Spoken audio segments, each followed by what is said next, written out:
இன்றைக்கு தமிழகத்தில் சட்ட ஒழுங்கு அடியோர் சீர்கட்டு விட்டது. கரூர் மாவட்டம் குளித்தலையில் நேற்று முன்தினம் தாய் மகளை அறிவால வெட்டி பண நகைகளை கொள்ளையடித்திருக்காங்க. இது தொடர் கதையா இருக்குது.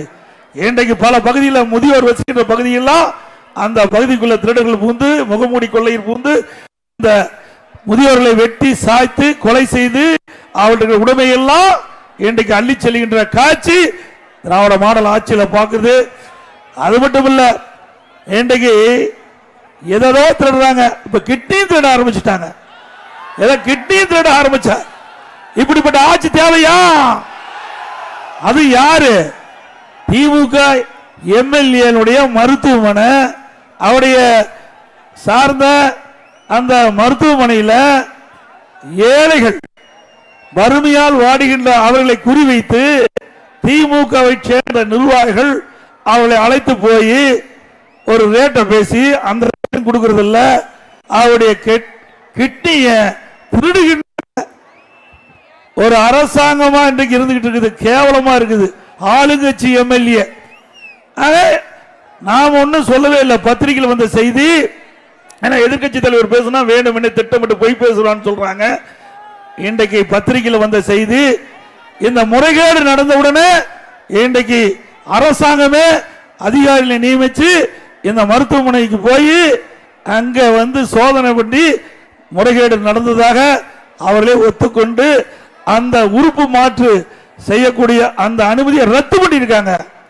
ஆளுகின்ற கட்சி, ஆளுகின்ற எம்எல்ஏ, அவருடைய மருத்துவமனையில் ஆளுகின்ற கட்சி சேர்ந்த அதிகாரிகளே அங்கே சென்று முறைகேடுகளை கண்டுபிடிச்சு அந்த மருத்துவமனைக்கு கொடுக்கப்பட்ட அறுவை சிகிச்சை அனுமதி ரத்து பண்ணியிருக்காங்க. அப்படி நாங்க முறைகேடு நடந்திருக்கிறதாக இந்த அரசாங்கமே கண்டுபிடிச்சிட்டதுல கைது பண்ணணும்ல, இதுவரைக்கும் கைது பண்ணல. அது மட்டும் இல்ல, இன்றைக்கு ஒரு நாமக்கல் மாவட்டம் பள்ளிப்பாளையத்தை சேர்ந்த ஒரு பெண்மணி, அந்த அம்மா கிட்னிய எடுப்பதற்காக ஒரு ரேட்டை பேசி அழைச்சிட்டு போறாங்க. கிட்னிக்கு பதிலாக கல்லீரல் எடுத்துட்டாங்க. கிட்னிக்கு பதிலாக கல்லீரல் எடுத்துட்டாங்க. சரி எடுத்தாங்க, அந்த பணத்தையாவது கொடுக்கணும்ல அந்த ஏழைக்கு, அதுவும் கொடுக்கல, குறைந்த பணத்தை கொடுத்துருக்காங்க. இனிமேல் இங்க வந்திருக்கிறீங்க, எழுத உங்களுக்கு சொந்தம் வந்தோம் நண்பர்கள் யாரா இருந்தா திமுக கட்சி மருத்துவமனைக்கு போயிடாதீங்க. திமுக கட்சிக்காரர் நடத்துற மருத்துவமனைக்கு போயிடாதீங்க. ஏன்னா கிட்னி எடுக்க ஆரம்பிச்சுட்டாங்க. கிட்னி பதிலாக கல்லீரல் எடுக்க ஆரம்பிச்சுட்டாங்க. உடம்புல இருக்கிற உள்ள இருக்கிற உறுப்புகளை எல்லாம் இன்னைக்கு திராவிட முன்னேற்ற கழகம் ஆட்சியில திருட்டு போயிட்டு இருக்குது. ஏதோ திருட்டு போவோம், உடம்புல இருக்கிற உறுப்புமா திருட்டு போகணும். இப்படிப்பட்ட ஆட்சி தேவையா? நீ யாராவது திமுக கட்சிக்காரர் நடத்துற மருத்துவமனைக்கு போயிருந்தா உடனடியா நீங்க ஹாஸ்பிட்டல் போய் ஸ்கேன் பண்ணி பாத்துங்க. நம்ம உள்ள இருக்கிற உறுப்புலாம் இருக்குதா இல்லையான்னு பாத்துக்கங்க, செக் பண்ணிக்கங்க. நான் உண்மைதான் சொல்றேன். ஏன்னா இப்ப நடக்கிற செய்தி பார்த்தா பயமா இருக்குது.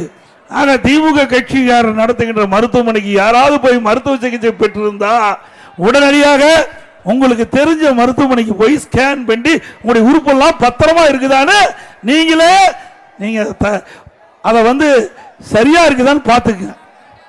பிளே ஸ்டோர் மற்றும் ஆப் ஸ்டோரில் இருந்து பாலிமர் செயலியை QR கோடு மூலம் பதிவிறக்கம் செய்யுங்கள். செய்திகளை உடனுக்குடன் பெறுங்கள்.